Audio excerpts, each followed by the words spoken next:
Hello, everyone, and welcome back to Owoh's Corner, my own little corner of art. And it certainly has been a minute since I've seen you all. I actually decided to take a bit of a break because I've been working on getting a new job, and I'm making good work. I'm making good strides on that. Um, I just passed my application to work as a stage technician for the theater downtown. So there's an umbrella of things I'll be doing, like running cables and working with microphones, so on and so forth, setting up stages and sets and designs like that. But for the most part, all I got is my drug test on Monday, and then after that's going to be the background test, and then I'll be good. And, I'll have a job because I don't smoke at all. I don't drink, I don't use any illicit substances or anything. So I'm pretty sure I'll get the job. And I'm very happy and excited to share that information with you all. So if you guys have been wondering why I haven't been on, why I haven't uploaded any videos, it's because I've been working on that.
So right now I'm just finishing up the shading. I have a few more frames to do, but it shouldn't be that long.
Hi, Calico. How have you been?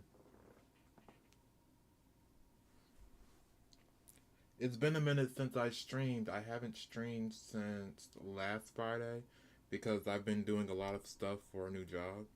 So I haven't really had the opportunity to really sit down and do my work. But I'm back now.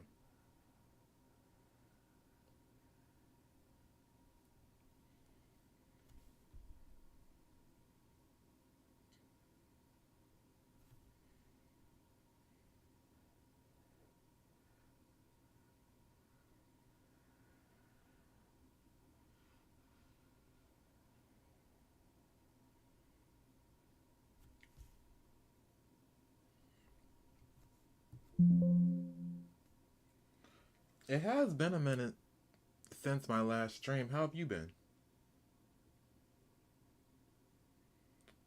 Oh, I'm doing a lot better. Like, I wasn't sick or anything. I was just working on getting a new job, so I had to like do interviews and get some of my information. No, I'm perfectly fine. I don't get sick like that. Most that'll happen is I'll be taking care of my mom, but she's fine. She's 100%.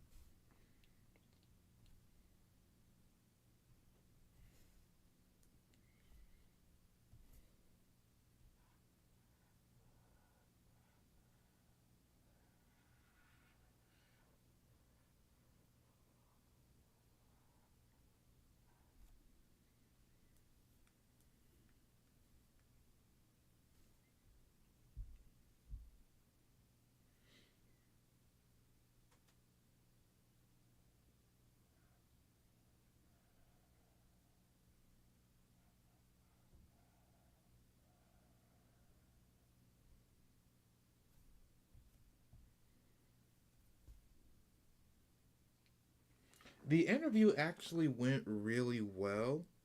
Now all I have to do is just take a drug test, which is I'm gonna pass because I really don't do anything.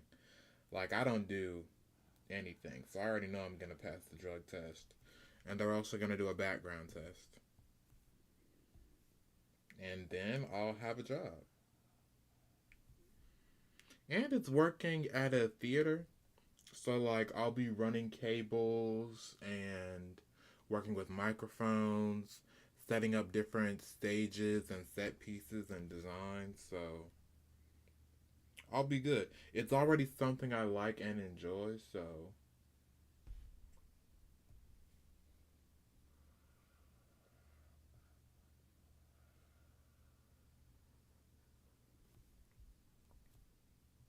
it's one of those things where you just know you're gonna get it.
Yeah, I know it will.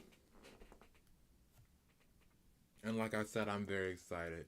So right now, I'm just going over some things, and I'm also working on my shading. So really nothing too wild or crazy. And after I get to a nice point, I may actually start working on my character design for Nancy. I don't know if you saw it or not, but on my community post, I designed a new character. His name is Nancy, and I did some art for him earlier, but like I've been tossing the fence a little bit with him because like I'm not really sure where I want to take his character. but I took heavy inspiration from Jeremiah as well as Anansi the Spider, and essentially he is a very young character, and his whole story is that his parents were hospitalized due to stress due to the magical experiments that they were forced to undergo. And so he is seeking revenge, but because he is a child, he's like one of the youngest members, he has to go about his revenge a special way. So he primarily has to use illusionary magic. So he's really the guy in the group who's in charge of like putting up wards and defenses, misdirection, like causing scenes in order to get other members of the Seven Sages inside of certain places. And he also does a little bit of intel gathering and like manipulation himself.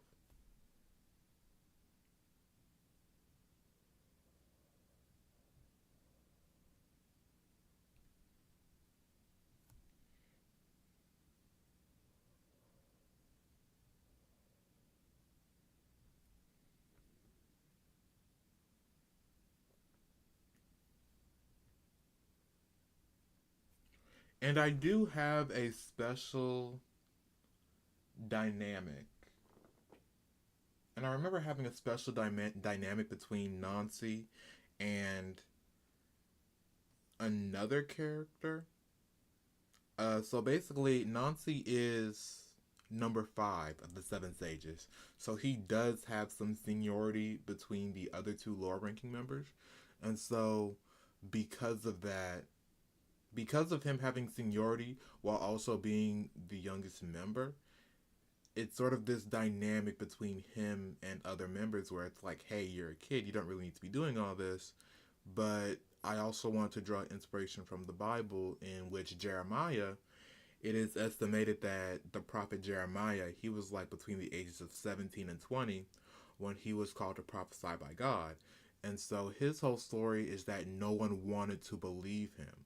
Like he would say, like, "Hey, you guys need to repent. You guys need to do this. You guys need to do this and that, or else you're gonna face judgment." But because he was a kid, no one wanted to listen to him. So I'm drawing inspiration from that, in that Nancy has every right to seek revenge as much as his peers. So other characters should not be trying to question him or talk him out of what he's doing because he is fully competent.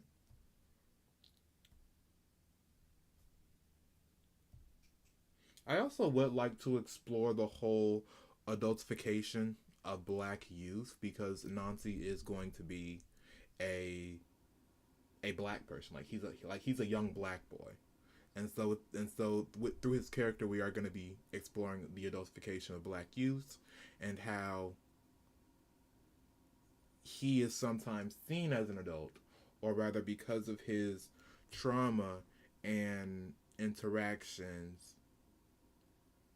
he's going to be forced to view himself as an adult, where there are times where he is going to have to come to terms with the fact that he is still young.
I've also been working on getting more connections as well. I've been trying to, like, my main goal is to grow my platform because once I reach that 1,000 subscriber mark, that's when I really want to do my more business oriented things. And another thing I have to do is I'm gonna have to go back through like my Instagram and my art station, and I'm just gonna have to scrub it. Like I'm gonna have to scrub a lot of my work, update my stuff, get together like my really strong animations, as well as work on my portfolio because long term, I mean, I'm not going to say long term, but short term, while I'm working this new job, already to begin with, I do want to rise through the ranks in this job, or at the very least, find another future state job. But as I grow in the ranks with this job, I do want to try and break into more freelance because my stuff just isn't getting,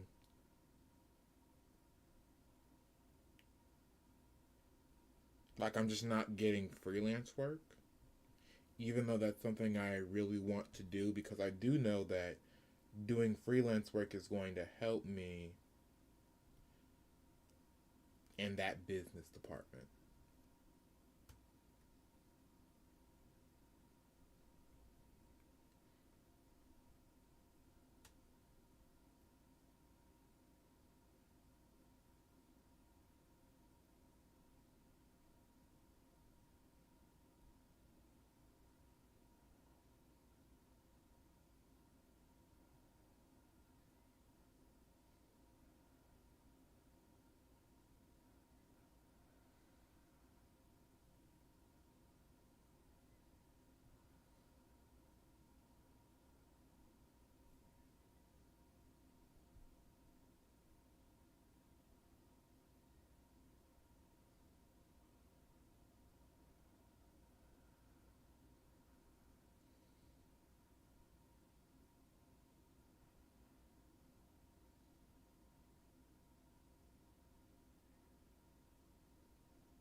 Yeah, you should do it, Calico.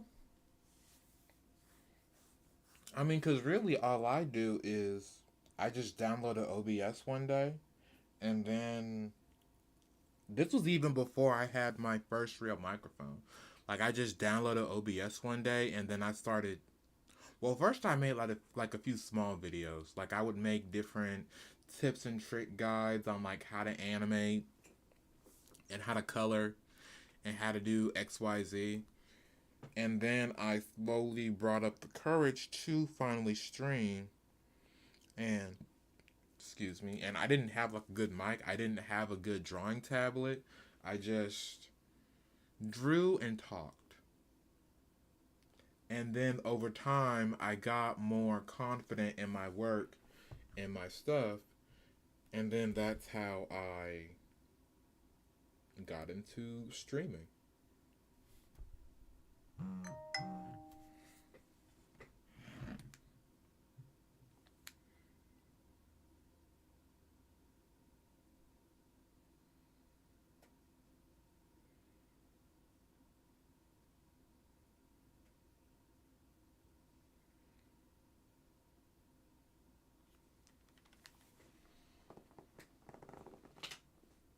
I would say it's really just a drive of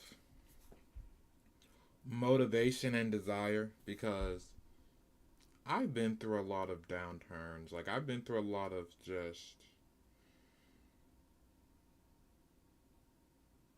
Like, I've lost my faith a few times. So, you really have to just have a vision or desire for yourself and then keep pushing through that. Like, you have a vision, you know what you want to do with your life, you know. You have some idea. I'm not going to say you know fully, but you have some idea of what you want to do, what you want to achieve, what you desire to strive for. And so now you have to work towards that.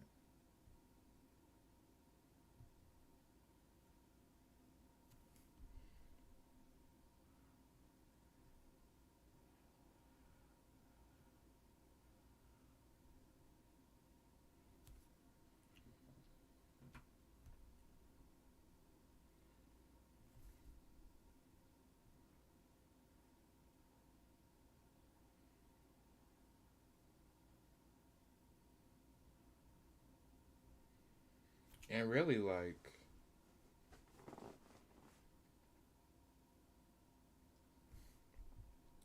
so, so the thing with me is, I just talk. Like, I literally just talk. I talk about anything. Like, I talk about things that go on during my day. When I was first starting out, I would talk about, like, the issues I was having in high school or some of the issues I had at work and like crazy people, or I would talk about stories. Like one of the first things I really talked about when I was streaming was how in college they had like literal shrines. Like because it's college and no one really cares, some of the buildings had lockers, but no one really carried a locker or had a locker in college. They would just carry their backpack and like a laptop or something to each class. And so what happened was in the like art building on like the second floor and sometimes even okay, so when it came to my college, ECU, there were two different art buildings and they used to be separate.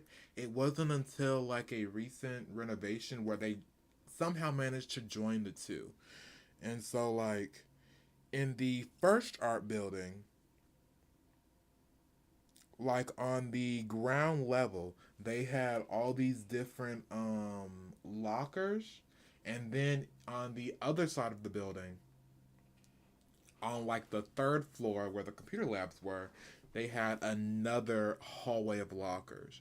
And so what some of the art students decided to do was they would make shrines to them, like that. Like they would make shrines. They would like put in shrines with like there was a Hatsune Miku shrine where it was just a bunch of different pictures of Hatsune Miku, and then I think somebody left like a bowl of contraceptives in the Hatsune Miku shrine. There was a Danny DeVito shrine. There was a like Bara Muscle Man shrine where it was just pictures of like muscular men. Like, yeah, college was weird. College was really weird for me. But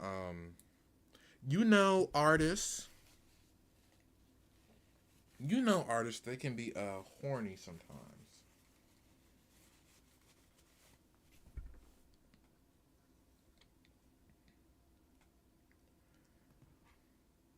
So one time somebody put there was another shrine that was just like dedicated to sex toys.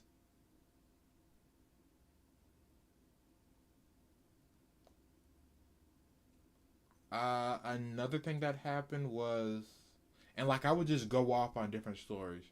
Like I would sometimes talk about college drama, like,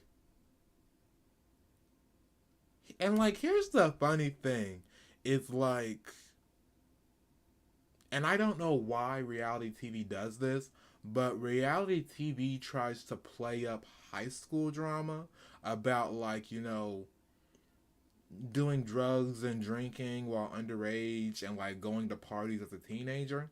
But that stuff doesn't really happen in high school. Like that stuff happens in college. Like all the drama you see that's happening in like these high school shows like your Vampire Diaries and your Teen Wolves and your Euphoria, that doesn't happen in high school. That happens in college. Like you have a bunch of stuff that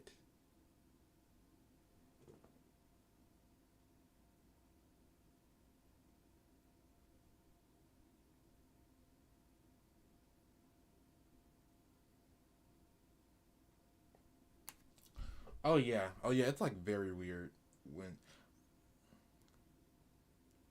so when it comes to art, people need a motivator. People need some sort of drive or something to draw from in order to get inspiration from their art, which is why a lot of establishment artists were once in were once on DeviantArt or Tumblr, or why you see a bunch of different animators have a history in Tumblr or being a Twitter artist, so on and so forth, is because they drew their skill and inspiration from a certain fandom, from a certain TV show. Like, what's one of the big fandoms? My Hero Academia, Ed and Nettie. Code Lyoko doesn't really have a big following. It's more so like a cult following based on nostalgia. Um, but my point still stands. A lot of industry artists and animators and showrunners, they have a history in liking or being in a certain fandom that was based on a movie or pre-existing TV show. So a lot of their drive and motivation and their growth as an artist or animator comes from making fan animations, fan art, animatics on the shows that they love. So that's how those people draw inspiration. And because they love those shows so much, they also tend to draw NSFW of those characters. I mean, Rebecca Sugar, her most notable thing was she drew NSFW of Ed, Ed and Eddie. So like that's a whole thing. Um, so because artists need to draw inspiration from something, whether it be comics or movies or TV shows or different fandoms, that's how they grow, that's how they draw inspiration, and that's how they develop as artists and eventually make their own original content. So there is a, I'm not going to say a direct, but a very close relationship between lewd artists, people who draw from hormones, as you say, Calico, and their growth as an artist and their eventual rise to being an industry figure. And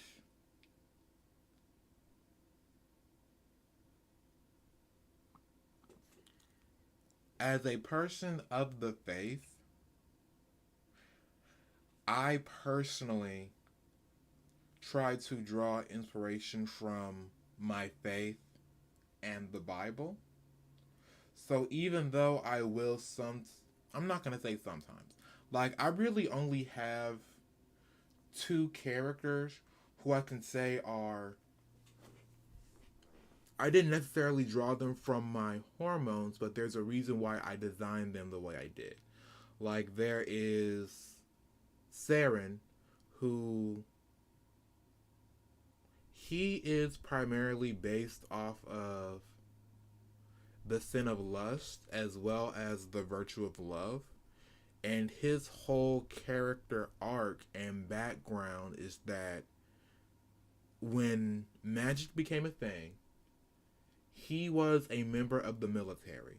So the military was trying to discover certain specific advantages as well as experimenting with magic formulas in order to make super soldiers who had high magic capacity as well as the ability to output and project high volumes of magic. And so, because Saren took those experiments, he became very powerful, but in that same vein, it left him barren. Like he can no longer, like he's barren. He can't have kids, and so that led to a lot of emotional trauma in him, which led to his hypersexuality. Like in the show, he's gonna be flirting with a lot of people, trying to sleep with or have different flings and one offs with a lot of people, but that goes into his character story and his trauma as a character. And so, because I designed him that way, he is meant to be a very aesthetically pleasing and attractive character. He is meant to be this like character that men and women find attractive because he's supposed to be that sort of, hypersexual, flirt with flirts with everybody. He can get into certain situations and spaces because he's a flirt.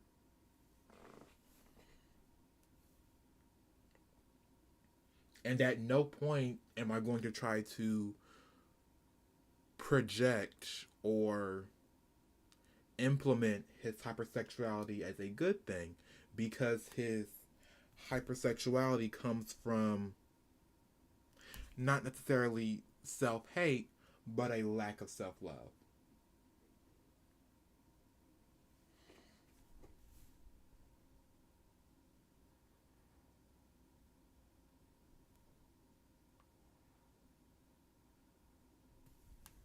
So I'm never going to make a so I'm never gonna make like a overtly sexual or sexualized character. Like, characters are gonna be beautiful. Like any character I design, I'm gonna try to make beautiful and aesthetically pleasing, but I'm not going to draw every character. I'm not going to draw every character from hormones. Like, I'm 23, okay? Like, and I'm not gonna lie. Like, I was young once. Like, I'm not gonna lie. I was young. I was young once. I was like, doing stuff I wasn't supposed to be doing. So like, I'm a man, but like, not every character I make is going to be sexual or sexualized. And I already did a video on him, and I may just have to redraw him because my skills still weren't at their peak when I made that character concept video for Saren, but his design still stands and stays consistent. Like, he's a military man, so you already know he's gonna be buff. He's gonna be a very muscular character. And he uses his muscular aspects, he uses his fit and athletic aspects to attract people. Like, men and women are attracted to muscle. Like, you have a bunch of different, whether they admit it or not, there are a bunch of gym bros who ask each other, like, how do you get so swole, or what's your regimen? So, and what I wanted for his character was, I took a look at Genshin Impact and how there are some companies and some character designs that try to sell sex appeal as just this revealing of skin. I didn't want to go that route. So, and he does wear a tank top. Like, not a tank top. He wears like a sleeveless shirt, and he also wears tight pants. But that's really all. A lot of other character designs, in order to sell a attractive character, they show skin. So like they'll have so like a character will have short shorts, or they'll have like their chest out. I'm not really like that when I design my characters. If I make a attractive character that is meant to be attractive, and that's meant to be like a character aspect, I am more so of like a teasing person. So they'll have certain character traits, or they'll have certain, or like it'll be the idea or the tease of the character. So for me, for male characters, like, you're gonna see either a nice suit, or they may wear like a V-neck and tight pants, and like they may wear like a tank top. For my female characters, you'll see them like wear glasses, or a nice turtleneck. Like, when I get to the second stage, like, she's supposed to be like this doctor slash chemist, and I have like a nice design for her. I think I teased her. I do have an old piece of art of her I can find. Let me just open Photoshop real quick.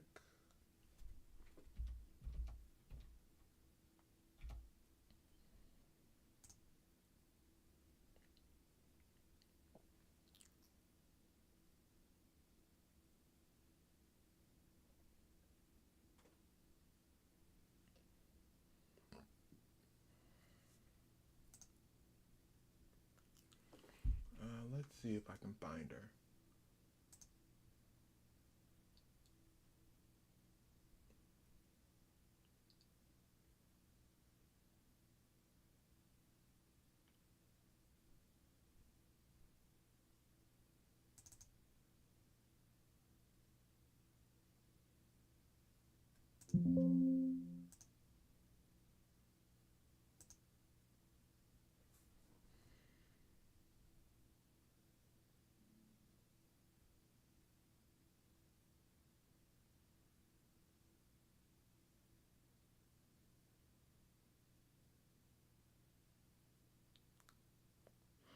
Okay, so this is like a very old piece of artwork for her. My skills have definitely grown and developed, but this is the overarching, like, rough design of her I had, which was like this nice black skirt with the high heels, orange hair, blue eyes. Like I definitely need to update her design because some things with the proportions are just off, and I've gotten better and developed in my skills. But her name is Trina, and essentially she is based off of Satrinitus, which is I believe I think it was like the third or fourth stage of alchemy, which is yellowing or like perfection. And so that's her rough design. Like, I definitely like the coily hair I chose for her. So I'm definitely going to keep that in her future design. I also like the turtleneck. Like, this turtleneck is really good. And the whole aspect with her lab coat being off her shoulders, it's because she's definitely a more relaxed character. Like, she's very confident. But this design was before I sort of got into bettering my proportions. Like, I definitely think my character design is better now, but yeah, this is Trina, and I need to redo her. So don't hold too much against me as I show this to you. And like, let me actually put her back on the screen. Like, this was very early on, but I do plan on adding some tights for her. And I'm thinking because I want to keep the design consistent, like the black heels are nice. The window in her turtleneck, it's modest enough. And yeah, like this, like, because what I was going for her design was definitely a more formal design of a character. Whereas the hair was me trying to draw more on anime, I guess you could say, for her. There's definitely more I need to do and more proportions I need to fix, but for the most part, like, yeah, that's Trina. That's her overarching design for right now.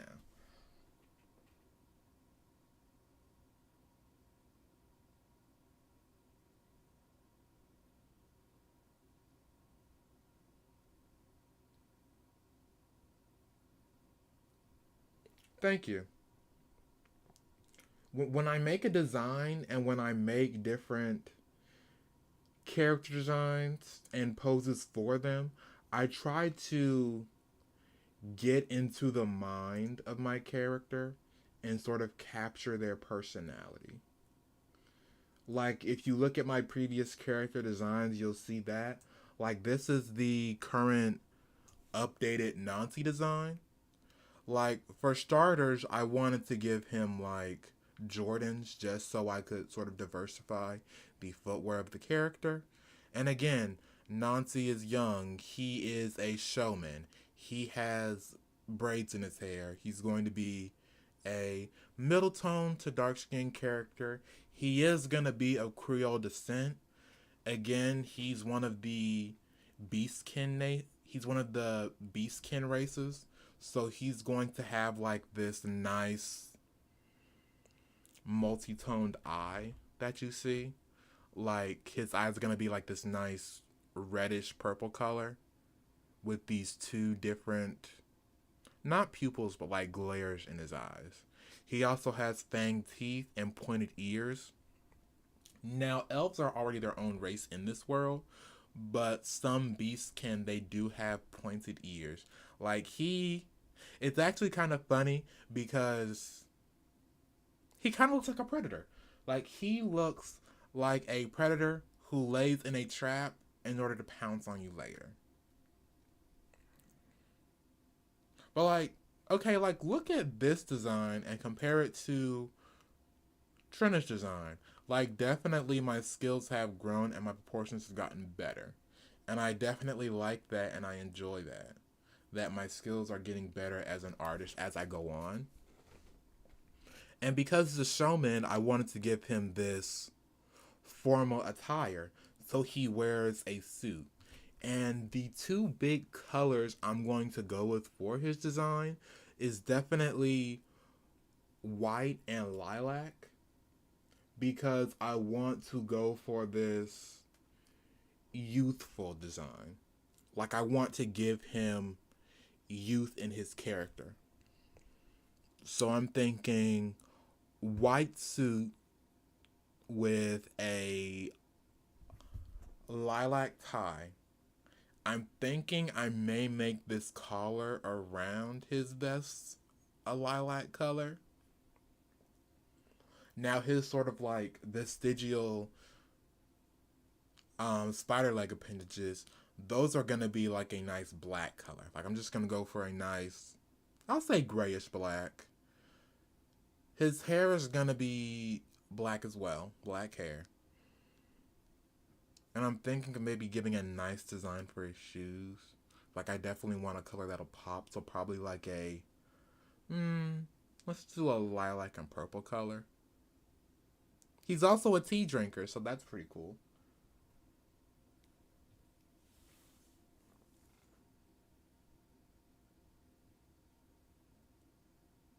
It's like he's nice and young and unassuming, but the way I pose him, like like I think this pose I gave him right here, as well as this pose in the left side, like with him with his hand on his shoulder, with his hand on his waist, like these two scream his true nature.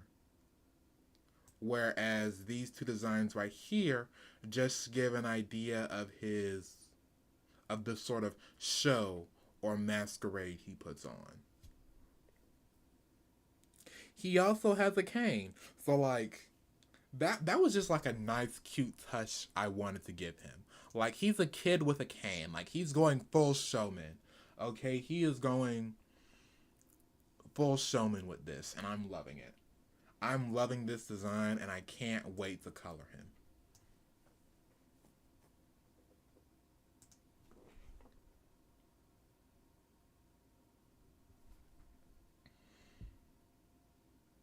Let's see here.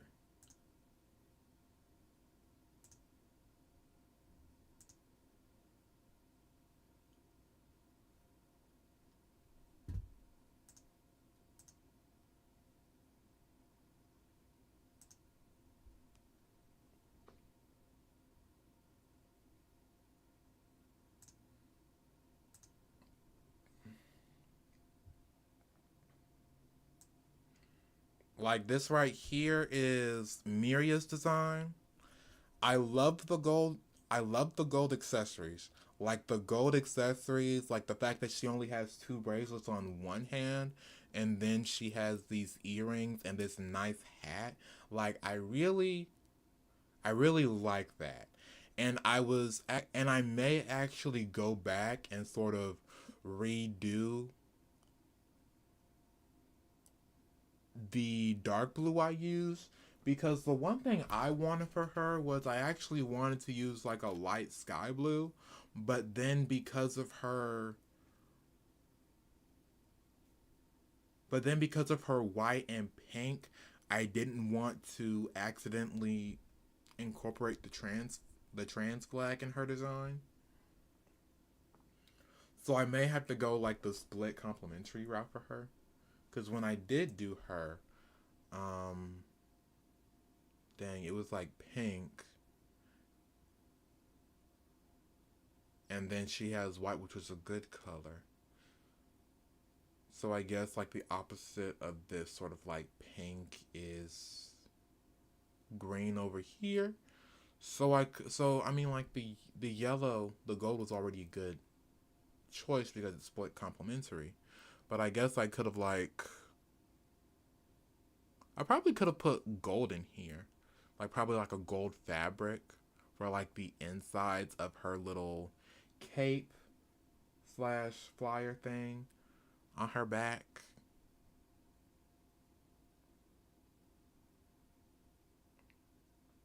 And I was against giving her lipstick because I just wanted her to have this sort of like I just wanted her to have like this natural beauty about her character. So I tried to avoid giving her any lipstick or lip gloss. I mean, I guess I could have given her at least some lip gloss, at the very least.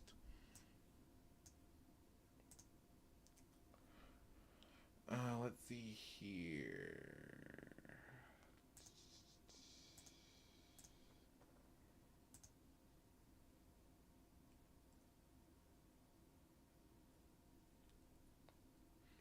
Mm,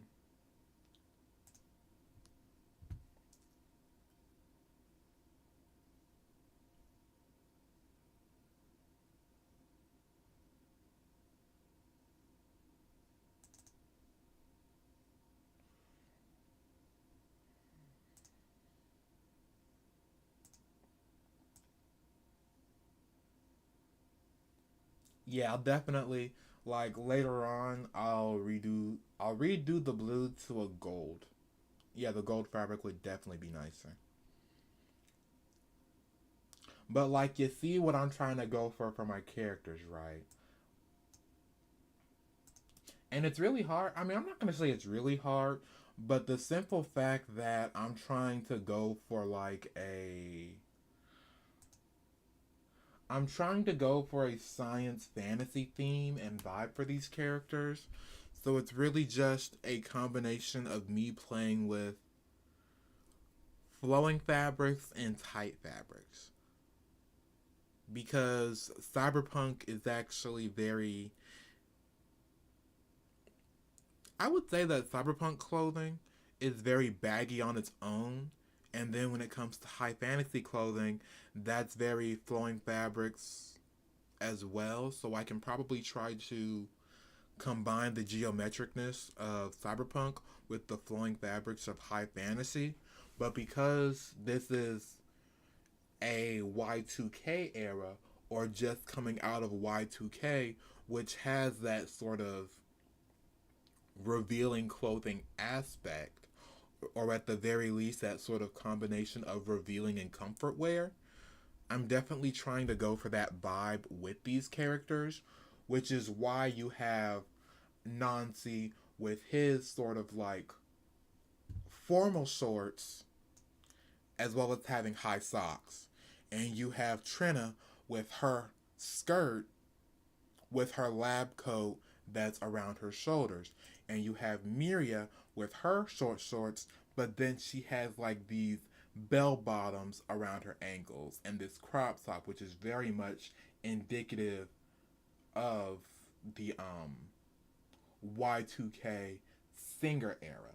Like your Beyonce's, your Destiny's Child, your Aaliyah, stuff like that. Like, I would say Aaliyah and Destiny's Child were the two big inspirations for Miria's design.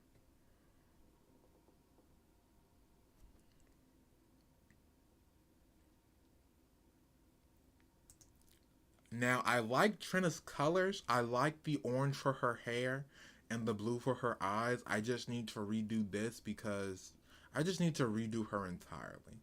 Like, I just need to redo all of this entirely. But the colors I like. And I was actually thinking of either giving her like a clear lab coat, but I like white. I like white.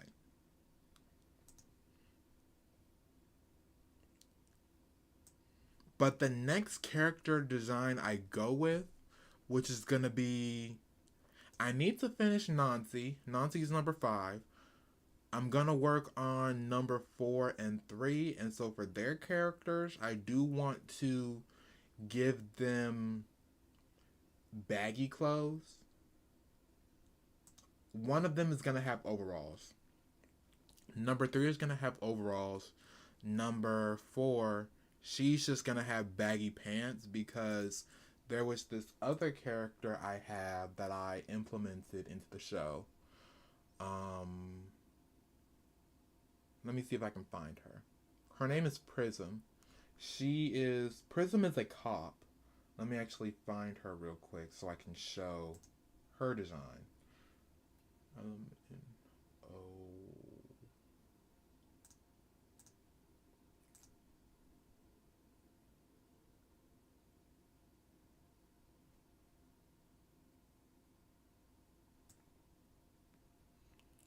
so this right here is Prism. Like, this is a very rough character sheet I did while I was working on that sword animation short from a few months ago. I do have another more clearer art piece with Prism, but the only issue is that that specific art piece was very rough in her design. I've since redone her a bit.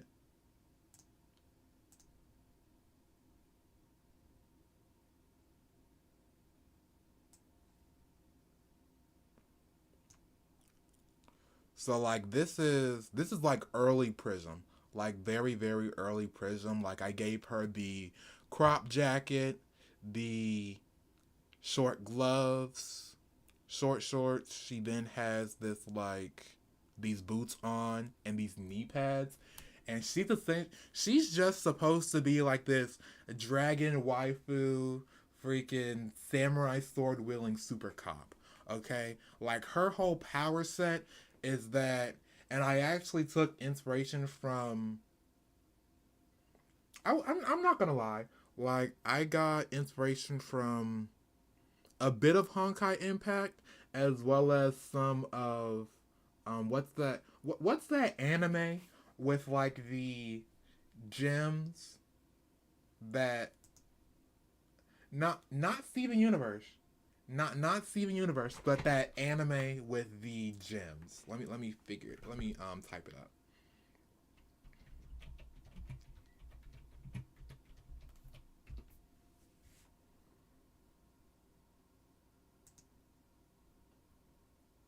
Land of the Lustrous. Okay, so like she is inspired by Land of the Lustrous as well as a bit of Honkai Impact, and so her whole thing is that she is a cop.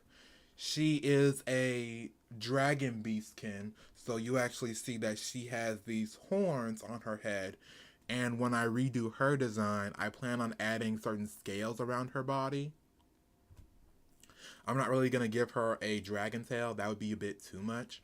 But essentially, she is a dragon beastkin, and her whole power set is the fact that she can change the color of her hair, and that augments her body. So, red is her attack mode. That's when she is at her strongest. Blue is speed, where she can like output a bunch of different attacks. And then yellow is her defensive mode. Yellow is when she is like very sturdy and tanky. And she's also a very heavy hitter. And so this was just to sort of capture her overarching character, but how she works in animation is when her hair turns red, like her socks, her belt, this in the inside of her jacket, those turn red as well. When her hair turns blue, it turns blue. When it turns yellow, everything turns yellow. and then her base form is white.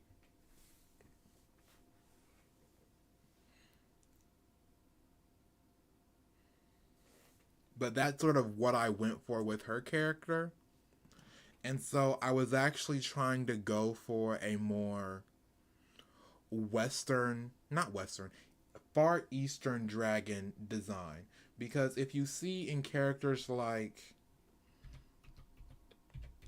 Shenron and other sort of Eastern dragons, I only really know Shenron, but basically the whole Eastern dragon design, and I think even Yanfei from Genshin Impact, she also has some Eastern dragon design aspects.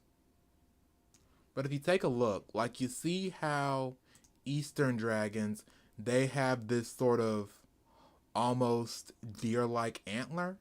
Well, for Prism, I wanted her to have that sort of deer-like design, but I also wanted to give it a more geometric type feel for it in order to, yes, go back into that sort of cyberpunk aspect of the character. So that's what I did for Prism.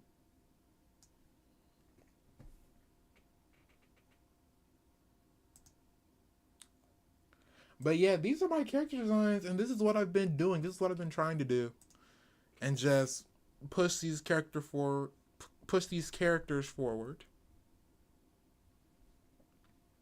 Definitely a lot of work, but I've just been having a lot of fun doing all of this. Really, working on my show, doing my best to just make a name for myself, get my work out there, get my stuff done. It's been wild. It's been just a journey for me to do all this, but I'm still very excited and motivated just to have all this and to have this vision and idea for myself and for my work.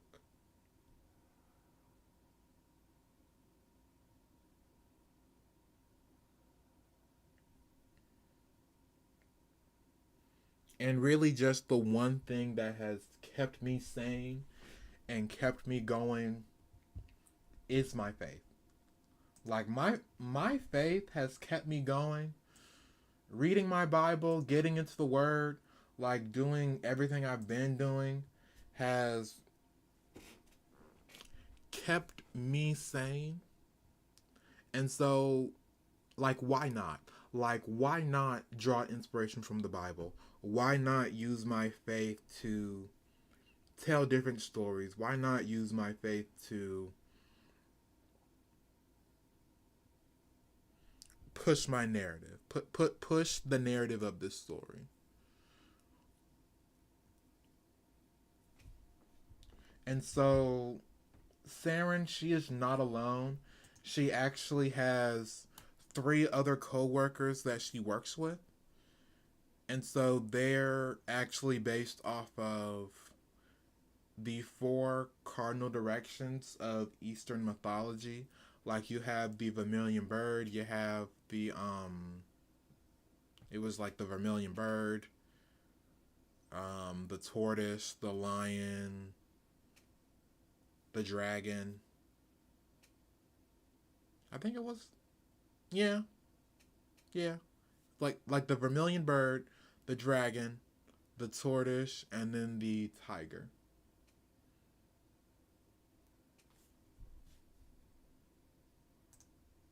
And I actually also have, now this is a character on the back burner, but I do in fact have an idea for like an elf that is inspired by Sun Wukong. Like, yes, there are beastkin, like you do have people with lineages that are mixed with animals, but like my whole thing is like why go the easy route and make like a monkey character that has like a tail and bow step and everything when I could actually make an elf who also draws inspiration from Sun Wukong. essentially being like this long lived. I'll go more in depth with that. That was just like a brainchild that came during like spur of the moment, but I do have time to better to just better work and brainstorm the character. It's like I'm the kind of person I try to avoid the whole stereotype thing. I try to go for more interesting takes on designs and concepts. That's what I like and that's what I enjoy.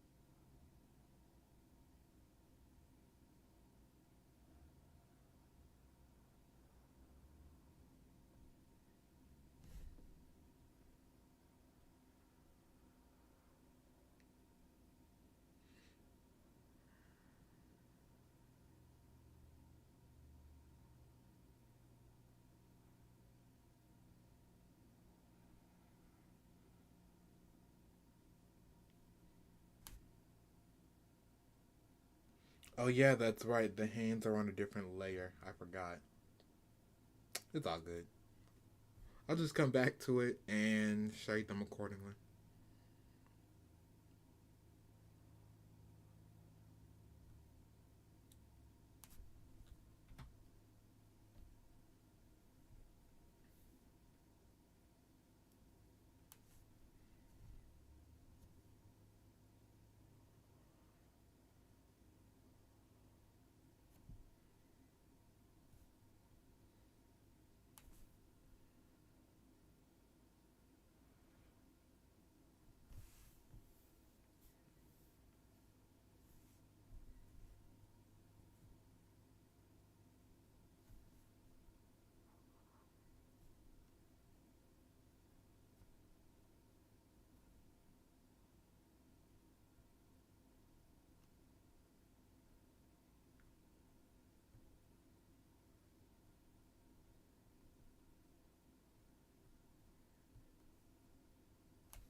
How do I do step by step animation? So first you need an animatic, or at the very least you need to have an idea of the animation and what you want to do. That usually starts with storyboarding. So creating a series of frames that you can draw notes on and you can give a sort of general focus as to the key points and areas where your animation is going to be enacted. And then from there, from that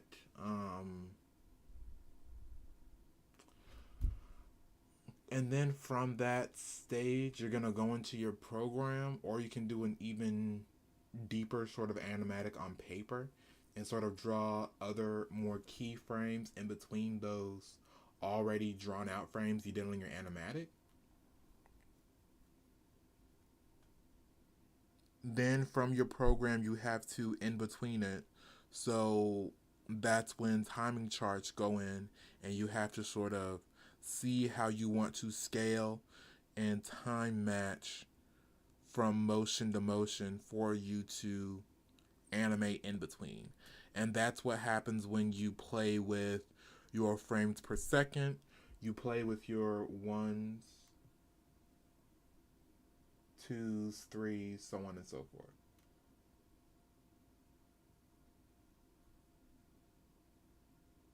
How to drawing enhance? Are you asking how to enhance your drawings or how to get better or like what do you mean by that?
Manga Hindi, are you going to go more in depth with that question you asked? I don't know if you're using like a text to speech or some sort of like automatic translating program, but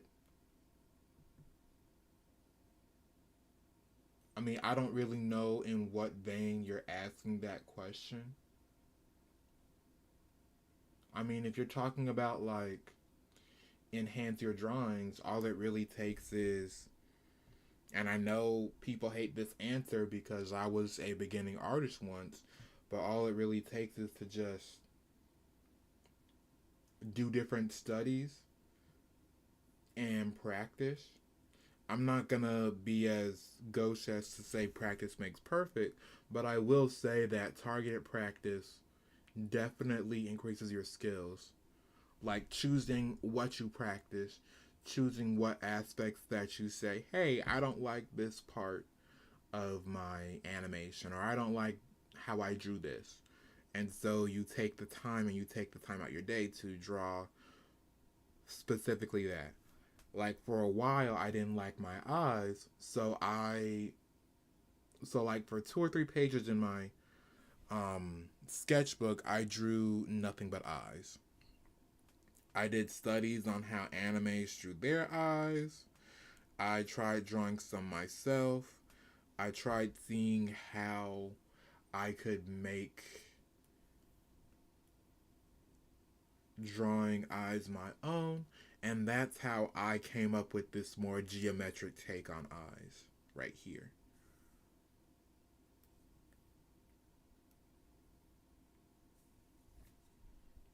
So, targeted practice. I mean, if you're trying to ask for drawing enhancing in the vein of like shading, that really is just a matter of playing and drawing by ear.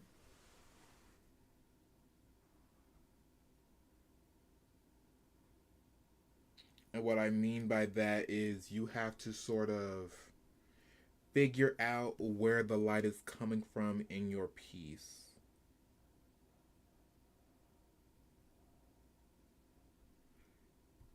And just, I would say shading also helps. I mean, not shading, but I would say drawing from life also helps shading because it gives you a real world sample of light that is coming off of an object. And so when it comes to practicing your shading, instead of saying drawing the whole shape, you may just want to draw how the light bounces off that shape.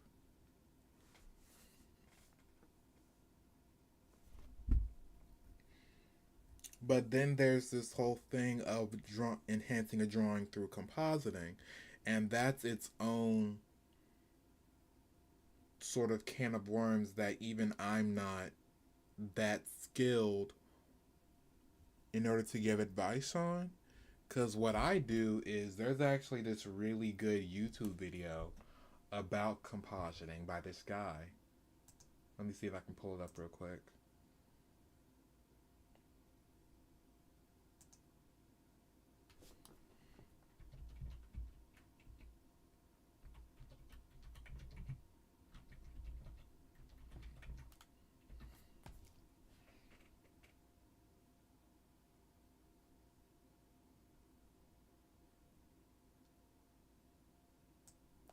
Like this video right here, if you're talking about enhancing your drawing in like the compositing aspect for animation, this video right here, I have it saved, I have it bookmarked.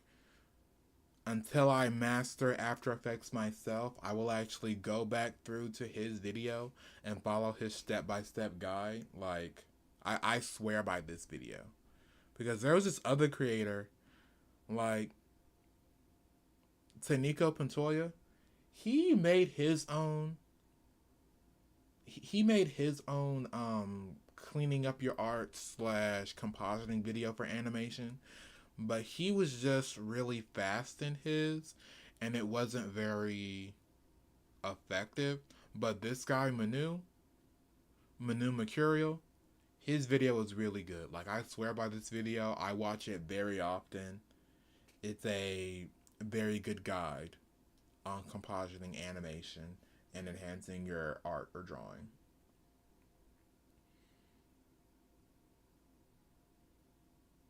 I mean, I hope that could help you.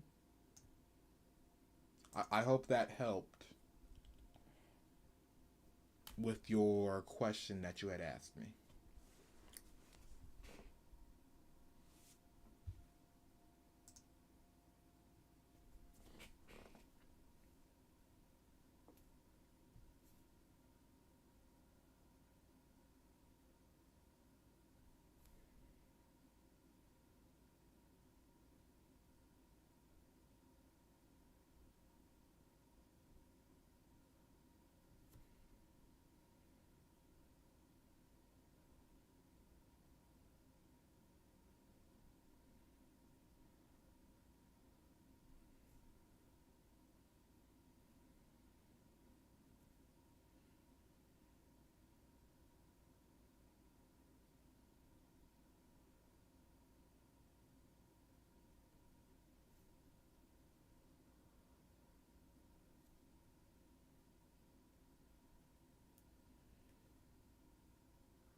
You know, I could have made the neck thicker.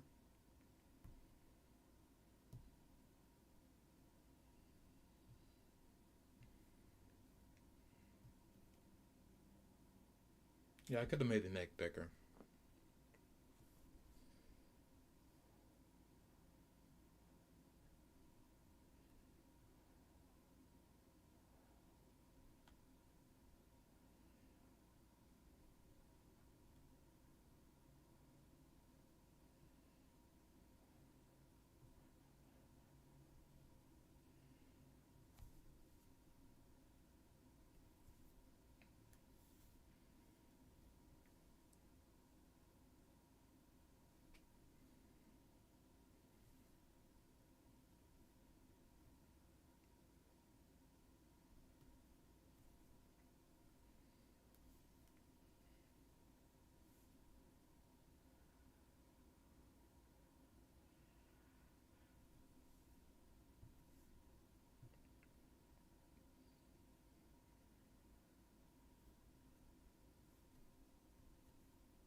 So I finished shading the rest of the body. Now I just need to work on the face. I believe it's the face and the hair, and then I should just be done.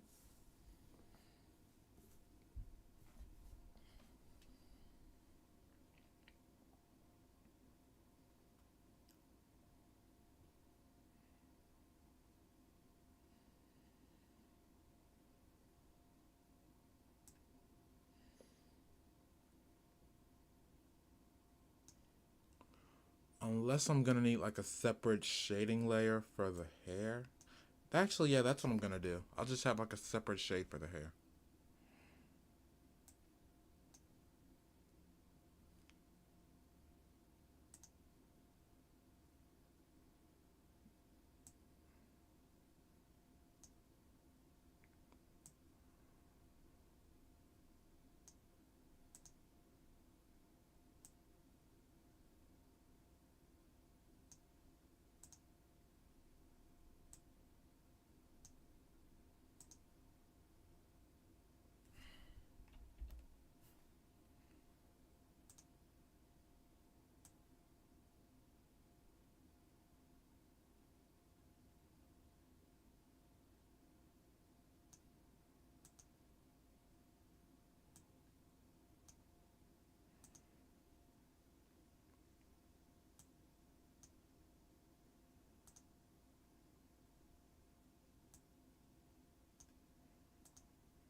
Hmm.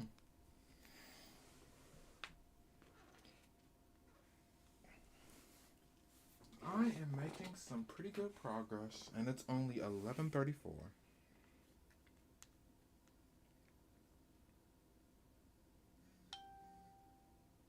So I've been streaming for.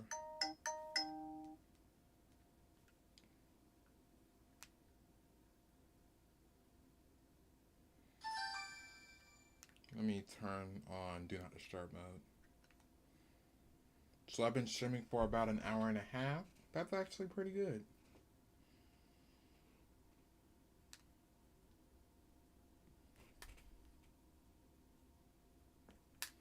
So how is everyone doing today?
Yeah, that's how I am. I usually like to have more than one project, but I try not to have too many. And what I mean by that is like at most I'll try to have like two, maybe three other projects going on. So then moments like this where I'm feeling burnt out with one project, I can quickly move over to the next one. Like I just finished shading the body. Now I have to go back over and shade the head. So like I'm about to take a small break and work on my Nazi piece.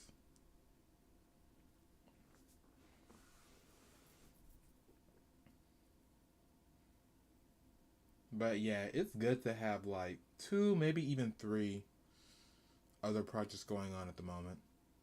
I've also been playing through Elden Ring, and I got inspired to start a D&D game that's inspired by Elden Ring. So I have my party, and they're going to be going through this homebrew world where they have to fight like boss after boss and figure out how to like save the world. I won't go too much in depth with it.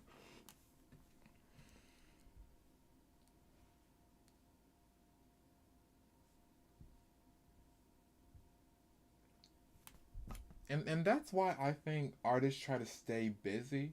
They try to do things that keep their creativity high and alive while also not just solely focusing on one project, so then they end up like lost or not wanting to do any more work.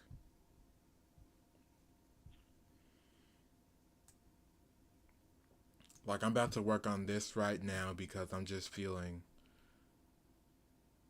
drained from Adobe Animate. So let me actually save this real quick in case the program decides to quit on itself. And then I'm gonna work on Nancy.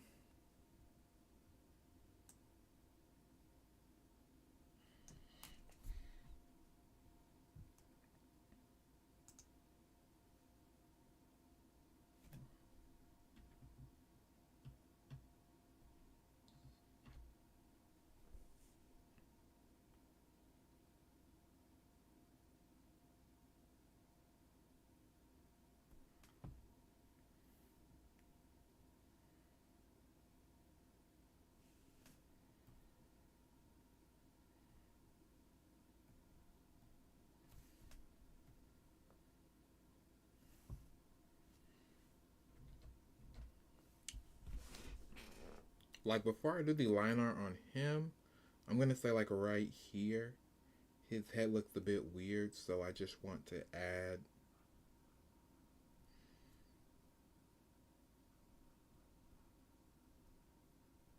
a bit more hair just to give his head some volume because it feels like he just has a small crater in his head.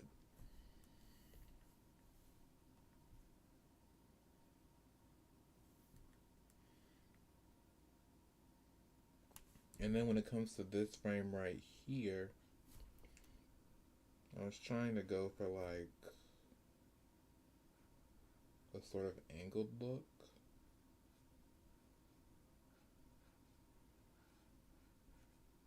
Sort of like this. So I'm gonna have to move the hair up a bit. And that's just gonna warp everything, I think.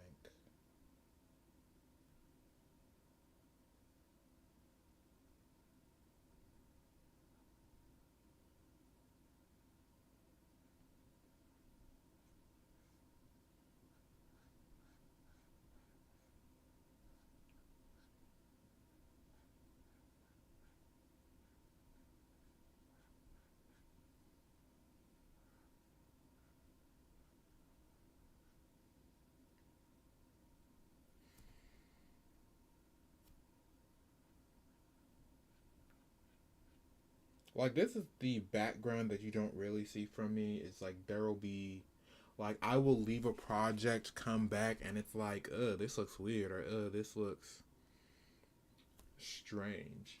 And so like one of the things I have trouble with is drawing hair from angles.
I mean, like, I guess since I can't find a reliable model, I can sort of rely on physics.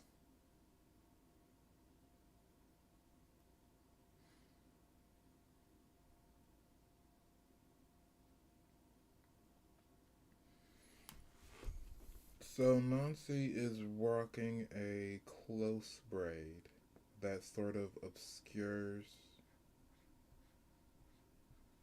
not obscures, but he is rocking a close braid that is attached to his head. So because you can't see much of the top of his head, his hair is actually going to be coming up, and they're supposed to be like this slight divot that you can see, but for the most part, it's just going to be this almost like obscured motion for the hair.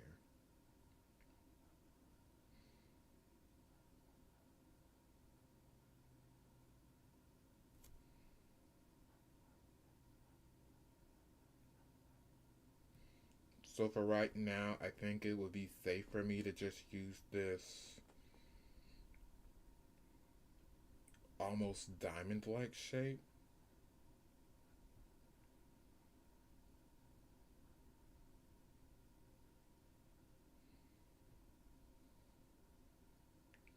And then I'll make smaller diamonds in the back to sort of bridge the design.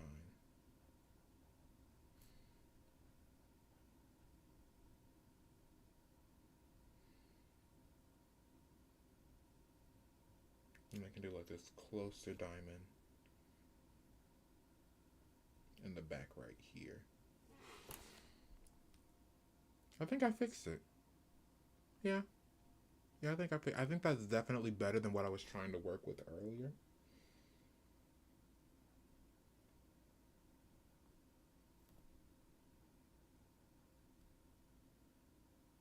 That's better. A lot better.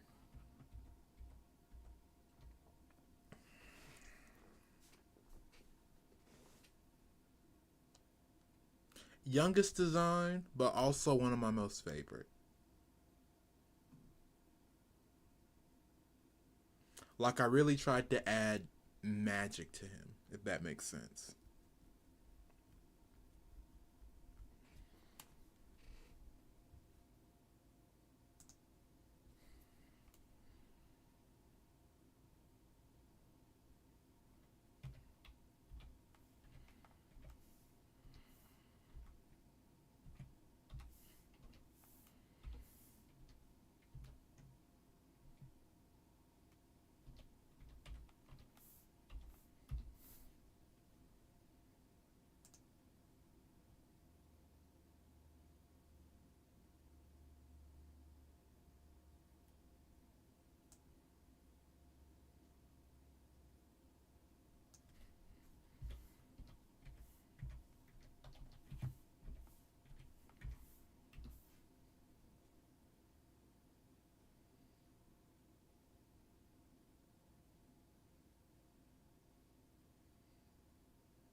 I do like the leg harness I chose for him, but I may want to bring it up a little bit.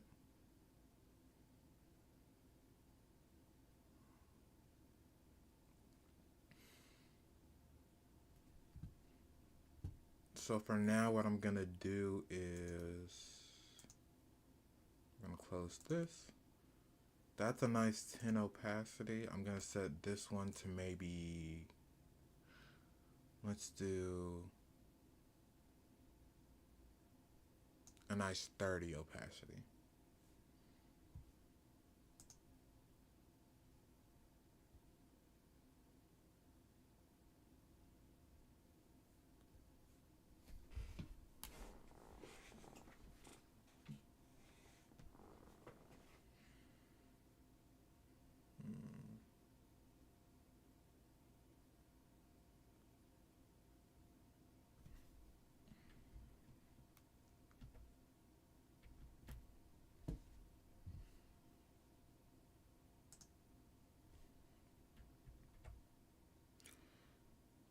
And then let's do this final line art. Hold on, let me put this in full screen mode. Just so we can save up on space.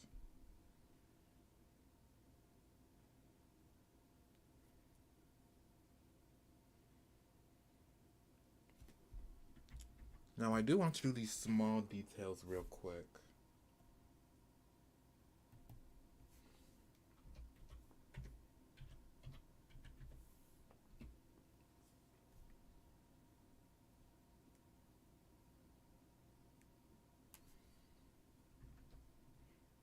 So let us do the face. Let me find a nice dark red.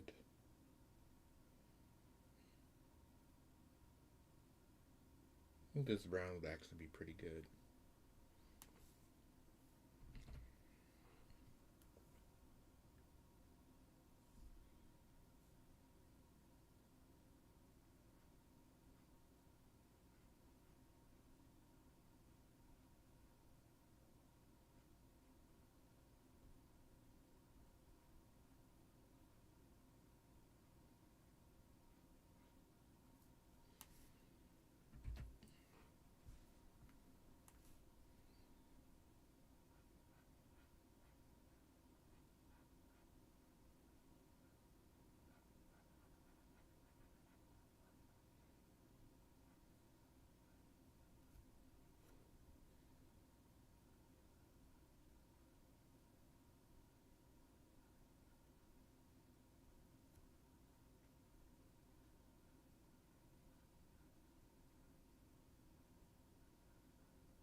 Oh, hi, Princess Sarah.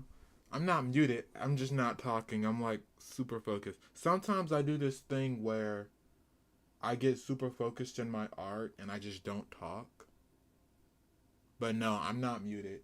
Anyway, I did get your Instagram message wanting to work with me. The only issue is because I had an interview for a job, and so I've been working on that, and that's why I haven't reached out to you yet. But do expect me to message you back on Instagram. Oh, hi, Sonny.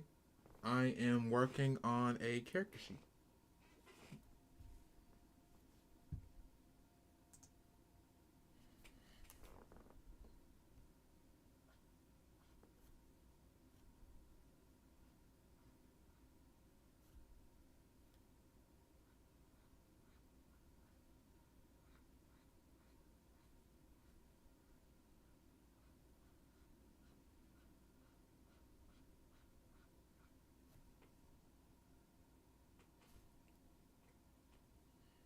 His name is Nancy.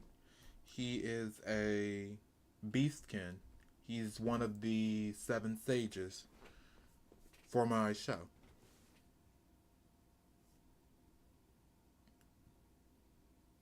His whole thing is that he casts illusions. So he's really the. He gets people in and out of situations using his illusions to misdirect people. He's actually supposed to be a spider.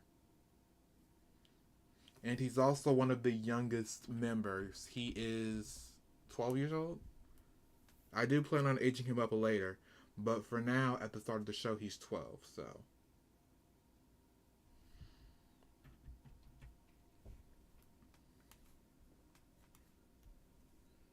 His backstory is that his parents were scientists, but they were overworked to the point of being hospitalized, so Nancy ended up having to take care of himself. He became a street performer, so he uses his power of illusion in order to make different shows for people to attend to and watch. Like he'll make floating shapes or like toy elephants, stuff like that. And people will like give him money that way.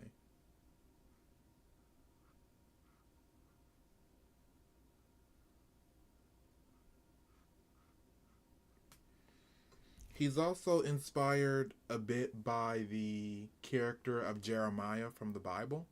For those of you who may or may not know,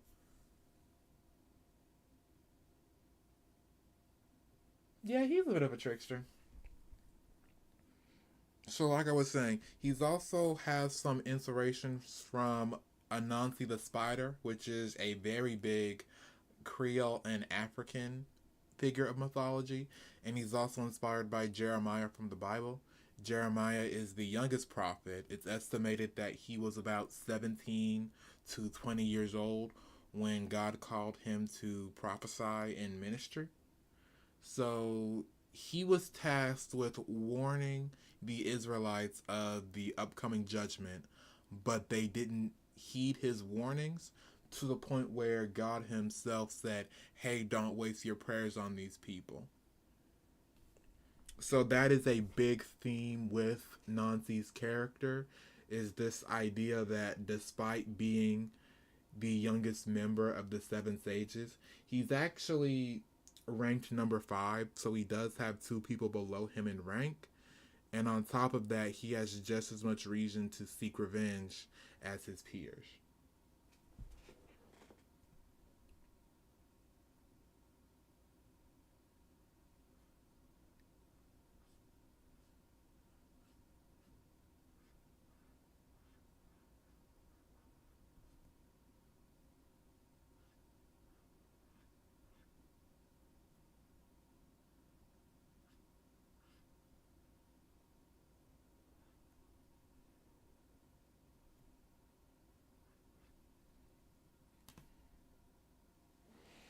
I do have my old sketchbook where I should have some character notes I wrote down. Oh yeah, I also have a Google Doc. I wrote some notes in.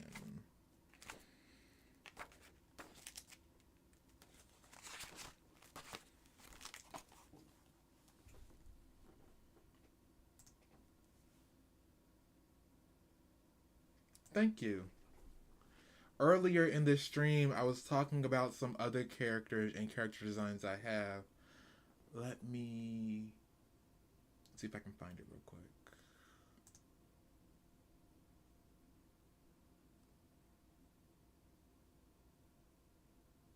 So each of the seven sages are based off of seven heavenly virtues, as well as the six things God hates, the seventh he finds most deplorable.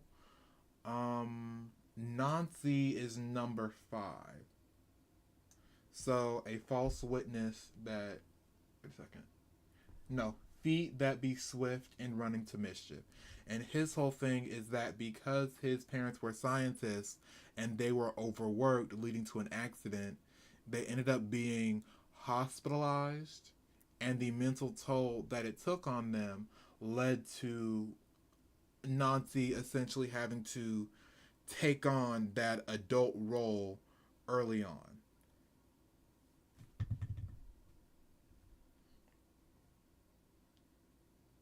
And Nancy's sort of dichotomy is kindness and envy. So I did take inspiration from the seven heavenly virtues and the seven deadly sins.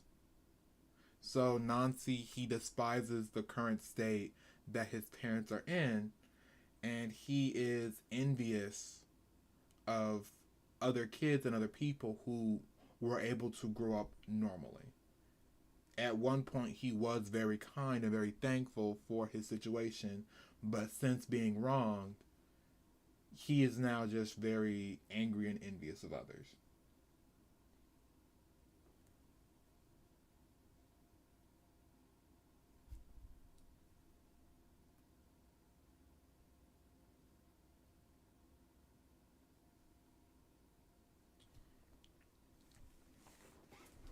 But yeah, there are many different characters I made, and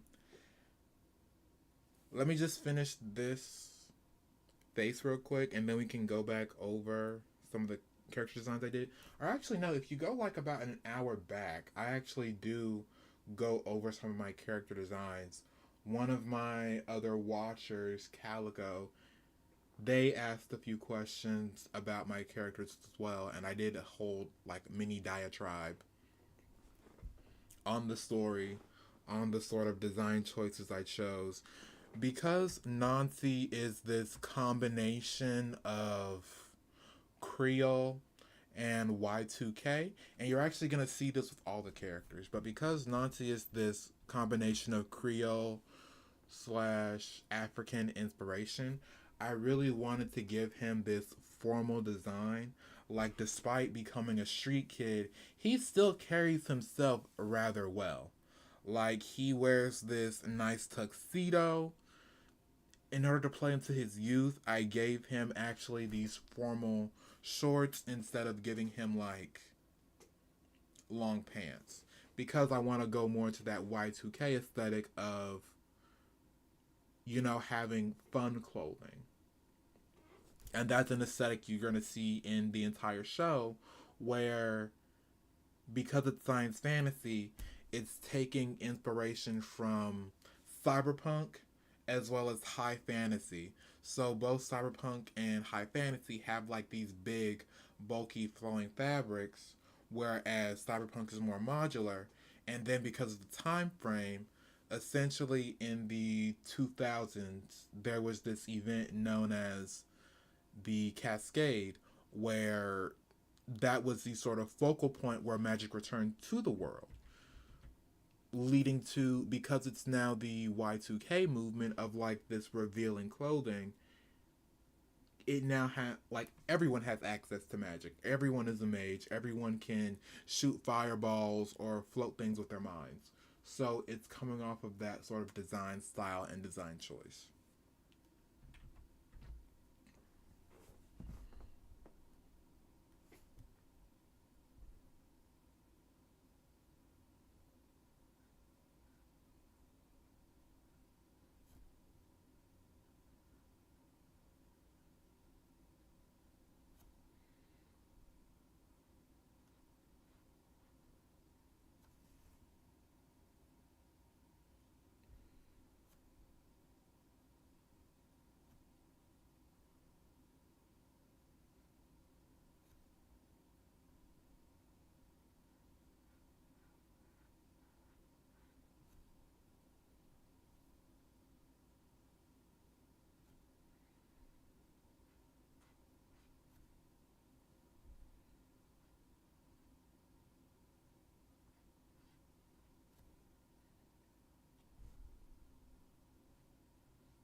And again, Mixed Sunny, I am of African descent as well.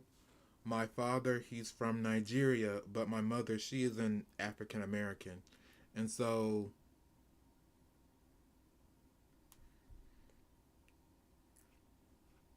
I am making this story purely because I just want to have a nice story. Like, I'm just going to be honest.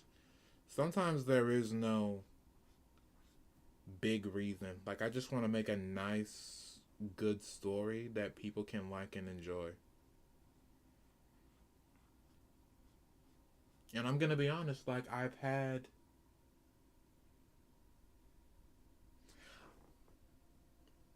You see, that's very. How do I put it? You can't really call them anti heroes or heroes or villains. It's just a show about people. People who have been wronged and who are seeking justice. I mean, can you really call God a hero? Can you really call like pre New Testament, like can you really call like the Old Testament folks heroes? They were prophets. They were figures of myth and history. Like they were individuals who went through struggles and did what they had to do. Some of them succeeded, others failed. So I'm not really making, like, this isn't really a story about heroes, so to speak. Like, there are no heroes. Like, this is just a story about a society of people who've been wronged and they're seeking either justice or revenge, really, whatever comes first for them. I mean, like, every single. Like, these are just the protagonists. Like, the seven sages are really just the protagonists.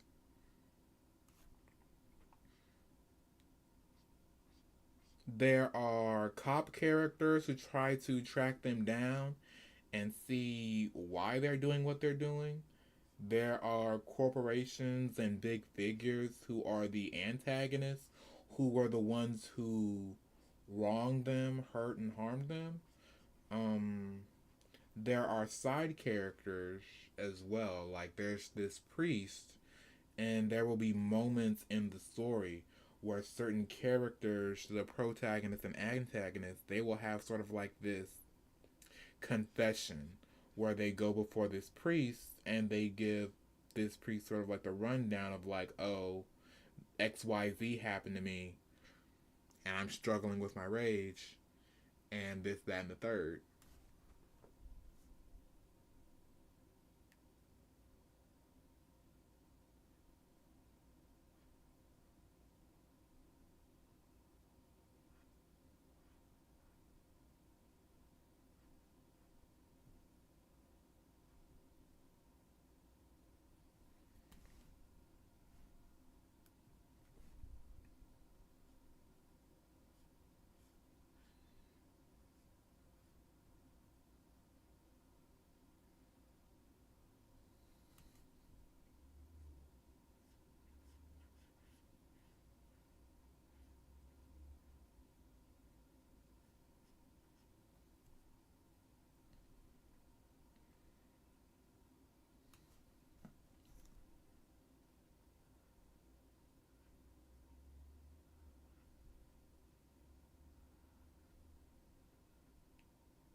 Like you have characters in this show who explore their traumas, who have very deep seated issues that they go through, who, like, the entire crux of the story is that the main character, Ao, he's like the main leader. He's sage number one. He's the one who brought everyone together.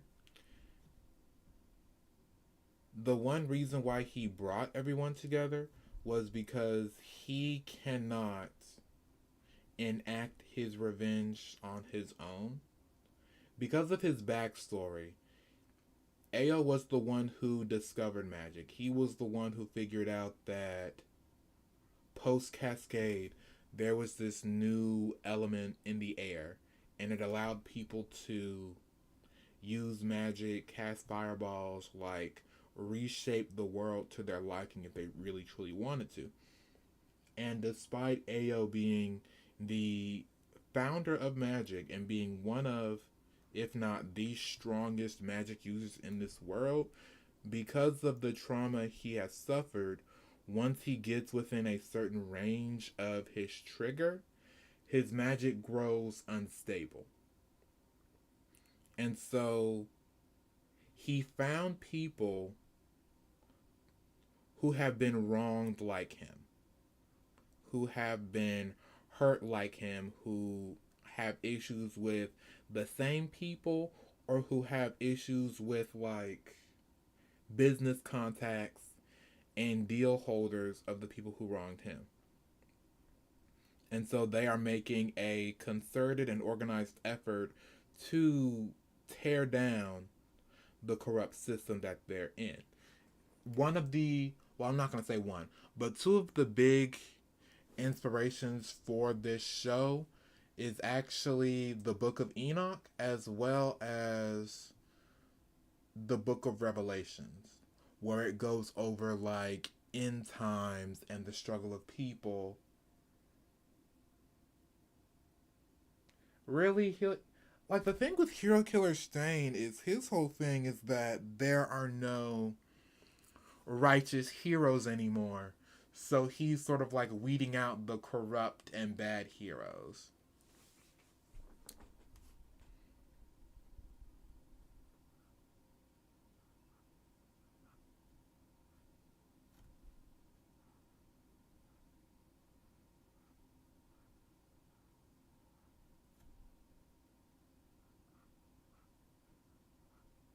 Two of my big inspirations are the Book of Enoch and the Book of Revelations, which goes over end time prophecy, beasts and figures of legend, like why the world is as corrupt as it is. Like, imagine the Cascade, like this whole event that brought magic to the world, as the apocalypse from the Book of Revelations or the flood from the Book of Enoch. And basically, everything that's going on is sort of like that lingering corruption or that time of struggle or tribulation where things look good on the surface or it appears as though there's this golden age, but there are echoes of this society and there are echoes of the struggle that occurred previously. And so, even though things are better and things can still become better or get better, you know, things have to be cleaned up a little bit. And these are the people who are doing the cleaning.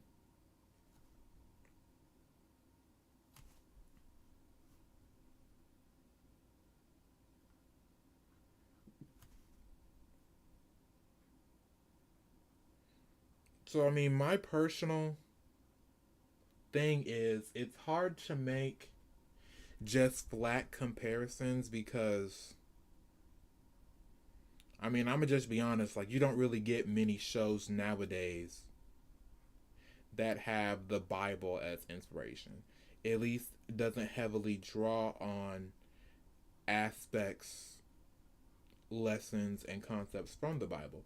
Like what you get is Genshin Impact that uses characters or names from Christianity and uses like different concepts or character ideas from Christianity. Like the closest thing is the whole Gnostic chorus, Gnostic hymn in Genshin Impact. Then you have Farina slash Focalor, who is inspired literally by Jesus. Like she goes through her own trial and tribulation and execution, so on and so forth.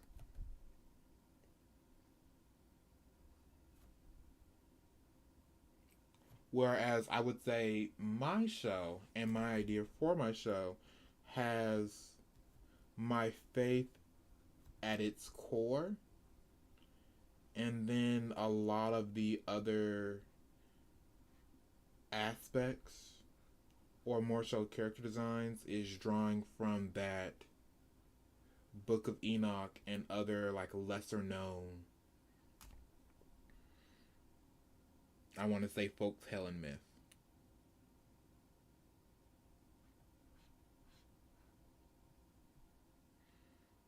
Which isn't a bad thing. Like, I am a black man, and I can tell you right now, like, I already got like three characters that are gonna be black. Like the main character is a black man.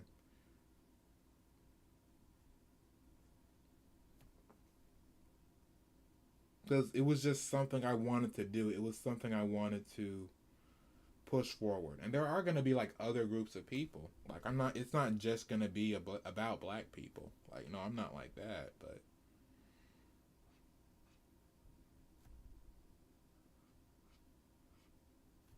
and really what I want to do is I actually want to get into contact with other black people, other black men and women who are creatives, who are designers, who are would be storytellers who want to tell their own stories. And I want to say, like, hey, I got this idea for a show. Do you guys want to get with me? Do you guys want to work on this? And my whole thing is, once I get to that good 1,000 subscriber mark, that's when I really want to go gung ho, go all in, and make my show. Because I have to be very careful with how I go about it. I have to be very careful. I have to make sure I have enough of a following, enough people I know and am in contact with, and I also need to make sure that my skills are up to par.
So I use OBS.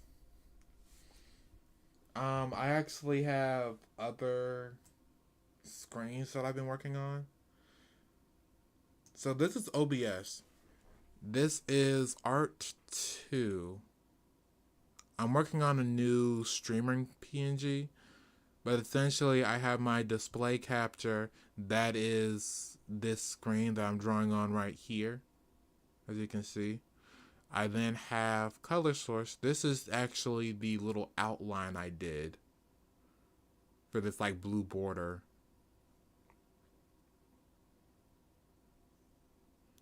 My character image is right here. This is a background animation I did in Adobe Animate. That was like a nice side project I did. And then this is the chat. I had to pop out my chat bubble, then I just copy and paste the link and put it in here. But I do have other screens that I've been working on. I am going to get into gaming eventually. This is a nice uh, intermission screen I'm working on, and it sort of shows like a little black screen, and then it has the chat on the side for you guys to see what you guys say and talk about. Um, let's go back to art 2. Now this is my old setup where I just had a full screen of my art before I made my little stream animation. I wanted to make something that was just nice and calming for people to look at and enjoy.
You're welcome.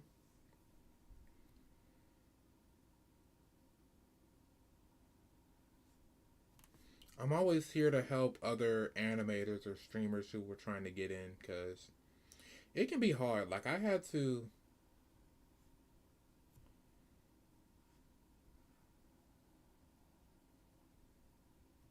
just had to like learn a lot by ear and just from experience. So, really, any way I can help other people, I try my best to help them.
The thing about Nancy as a character is he actually doesn't smile a lot because he feels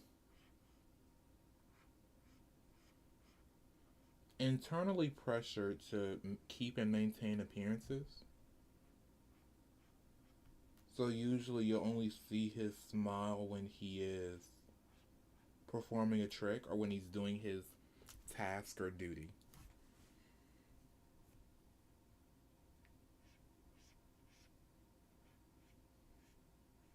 There's sort of like a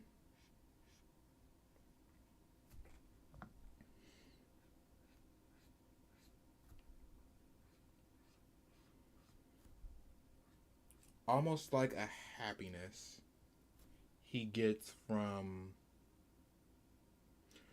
doing his job and doing his work. Because one of the big things I want to avoid with this character is I'm not trying to make him appear as though he is a psychopath. Like, that is something that is very against Nancy as a character, is making him out to be some sort of manipulated child. Because he's not. Like, he is here of his own volition. He actually sought out the Seven Sages himself because he wanted his own revenge. And we'll explore this with his character, but he was actually in a situation where he almost ruined a plan with the main team because he was seeking revenge on his own. And that is going to be a topic that does get brought up, where it's like, hey, you're a kid, why are you doing this? And again, it's going to be going back to that book of Jeremiah in the Bible where it's like, hey, this is me. This is what I want to do. Like, I'm not being manipulated to do this. These people wronged me. This group wronged me. So I'm working with these guys in order to get my own revenge.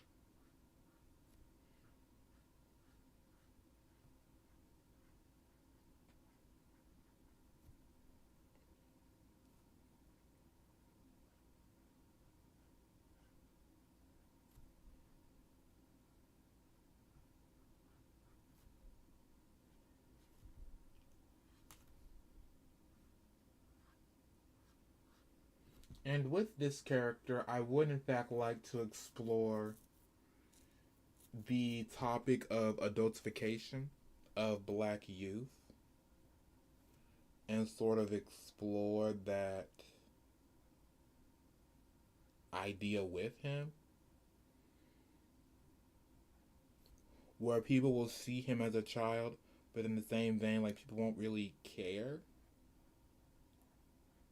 or like not necessarily care, but it's more so like people are trying to manipulate him. And given the fact that and that's also another reason why him having power over illusions is so important, because he can see through lies, he can see through manipulations. Like, the thing with child characters is that they're so easily manipulated. It's like, no, like, this guy is a master of illusion, this guy is a master of tricks. You can't fool him, you can't manipulate him. So don't even try.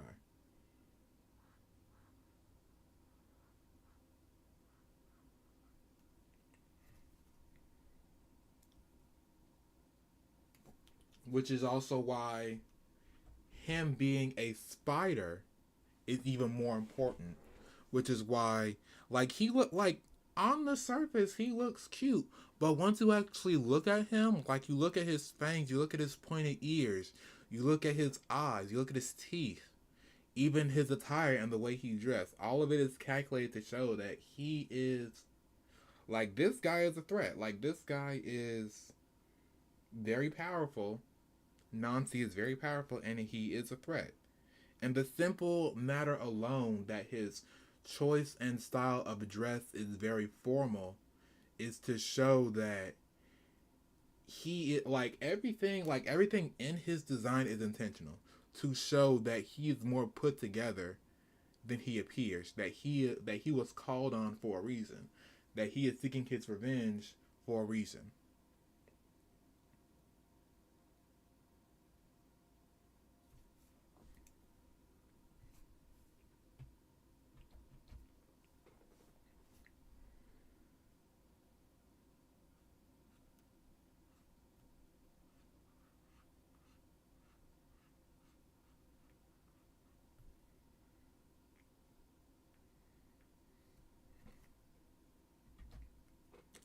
Like, I guess you could say, like the elf twins from Overlord. So basically, there are these elf twins in this anime called Overlord. Their whole thing is that they look cute and unassuming, but in reality, like, they are horrible people. Like they are monsters. Like that's the whole juxtaposition thing with Overlord, is the fact that, like, the heroes are the villains and the villains are the heroes.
Yeah, I like this. This is really good.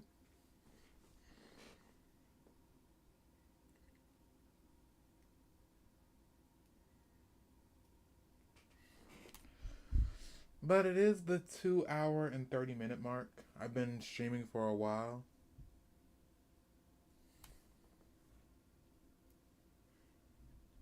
So this is the product of my work. Just doing some final line art and going back through. This is Nancy. He is an illusionist. And then prior to this, I was also working on an animation. Right here. I finished shading, and now I need to go back over the face and shade that.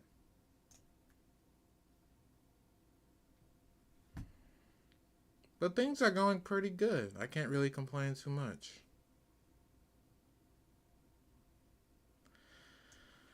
Now I'm tired. I've kept you guys prisoner for a bit too long.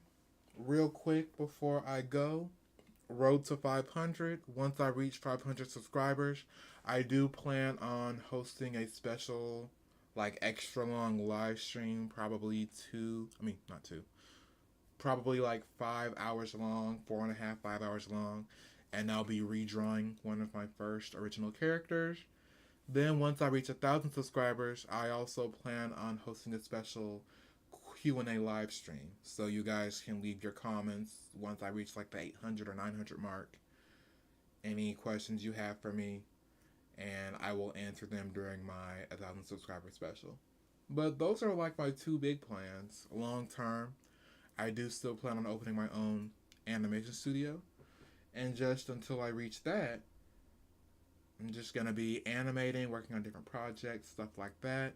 I do plan on working on my next speed paint for Genshin Impact. It's going to be A's Eternity and God's Eternity. So basically, for those of you who are new, sure, get your friends to subscribe, share my previous videos. For those of you who are new, I've been working on this side project where I do a character analysis study on the different archons of Genshin Impact and how they relate back to the Bible. So that's been a nice side project. I plan on roughing out a figure or like a pose for A, the Raiden Shogun, but that's going to be in the future. I want to finish my Nancy piece first. But yeah, that's about it. I am glad for everyone who stopped by. Definitely rewatch it if you want to, or scroll back and watch earlier in the live stream. This has been Owoh's Corner, my own little corner of art.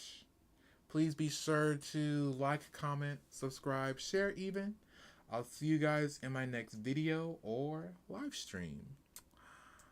Bye.